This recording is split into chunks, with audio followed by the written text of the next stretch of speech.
કાનપુરમાં મોટી દુર્ઘટના 5 માળની ઇમારતમાં આગ લાગતા પતિ પત્ની અને 3 બાળકોના મોત.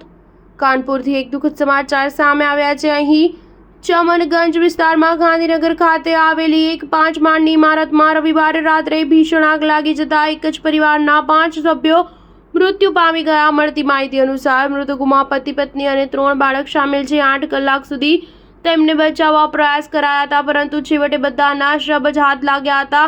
ઇમારતમાં લાગેલી ભીષણ આગને ઓલવવા માટે ફાયર બ્રિગેડની 1 ડઝનથી વધુ ગાડીઓ ઘટના સ્થળે પહોંચી હતી, પરંતુ સ્થિતિ 8 કલાકે કાબૂમાં આવી હતી. ડીસીપી દિનેશ ત્રિપાઠીએ કહ્યું કે 2 લોકોની હાલત ગંભીર છે. હાલ મેડિકલ એક્ઝામિનેશન બાદ જ સ્થિતિ સ્પષ્ટ થશે. અમને માહિતી મળી હતી કે 3 લોકો ઇમારતમાં ફસાયેલા છે, પરંતુ જ્યાં સુધી અમે કોઈ પરિણામ સુધી પહોંચીએ એ પહેલાં જ 5 લોકો જીવતા ભરતું થઈ ગયા હતા. ઇમારતના નીચલા ફ્લોર પર શૂઝનું કારખાનું હતું અને કારખાનેદાર જ ઉપર રહેતા હતા. શોર્ટ સર્કિટને કારણે આ આગ ભડકી હોવાની જાણકારી મળી રહી છે.